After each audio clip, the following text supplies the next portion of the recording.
Ben Ankara'ya giderken Urfa'ya vardım. Orada bana bir telefon geldi. Vali Bey ve Kaymakam Bey tarafından bildirilmiştir. Beni geri gelsin de orada gereken neyse yapılacakmış. Ben sadece şunun için gitmeye çalıştım. Ben sadece bir iş konusu gitmiştim. 20 yıllık bir mağduriyetim vardı. Onları telafi edilmek için ufak bir devamlı iş kalsın diye bana bir iş versinler. Ondan sonra bir evimin onarılması. Bu saatten sonra 20 yıllık bir mağduriyetimi geride bırakıp da bu saatten sonra normal bir hayat yaşamak istedim. Ben bu yüzden Ankara'ya kadar yürümeye çalıştım. Ama Sayın Valimiz olsun, Sayın Kaymakamımız olsun bilgi gösterdiler, ilgi gösterdiler. Ve buna rağmen telefon açtılar ve beni geri Mardin'e çektiler, çağırdılar. Bunlar yapılacak şeylerdir, bunlar telafi edilecek şeylerdir dediler bana. Ben de onlara güvenerek onların umudunu kırmamak için geri geldim.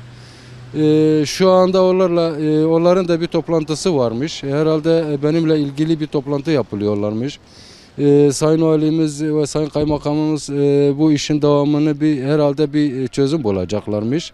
Ve bana söz verdiler. Bu iş devamını yapacaklarmış. Ayrıyeten Sosyal Hizmetler Müdürlüğü'ne Sayın Ramazan Bey de aynı bu olayın içinde. O da evimin için Kaymakam Bey'den, Vali Bey'den aldığı yetkiye dayanarak elinden gelen tüm çabaları gösteriyor.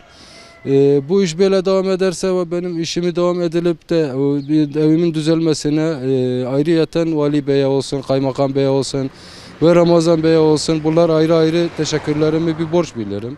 Benim haberimi ve benim medyaya yardımcı olan ilk haber arkadaşlar tüm çabalarını, gecelerini, gündüzlerini birbirine katıp ve beni açığa aydınlattılar. Gerçekten de onlar da benim için biraz olsa mücadele hem de fazlasıyla ettiler. Yani ben artık Mardin'de örtbas bir şeydi.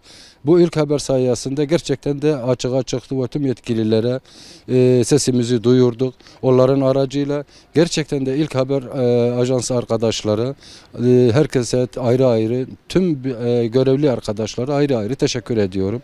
Ayaklarına sağlık, ellerine sağlık ve benim için mücadele verdiler ve onların başarının temeli olarak dilerim.